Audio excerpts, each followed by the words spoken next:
বাবা আমাদের জন্য অর্থ সম্পদ টাকা পয়সা কিছুই রেখে যায় নাই, শুধু এই বাড়ির ভিটাটুকু রেখে গেছে।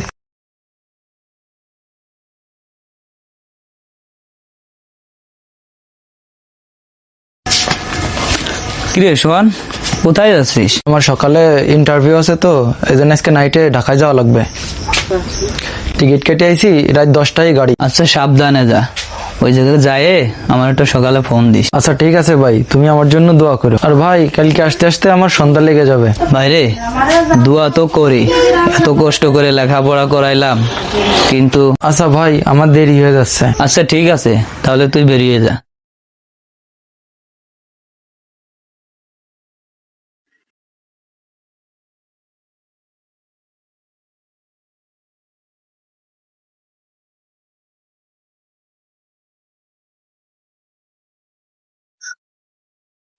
কিরে সোহান, চলে আইসি?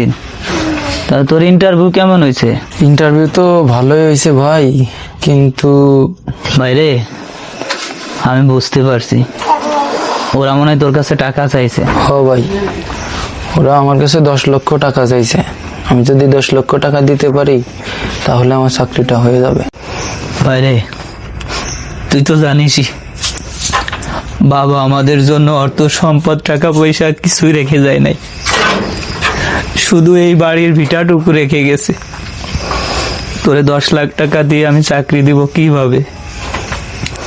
একটা কথা কি জানিস, সরকারি চাকরি গরিব মানুষের জন্য না, সরকারি চাকরি হলো যাদের মামু আছে, খালু আছে, টাকা আছে, তাদের জন্য।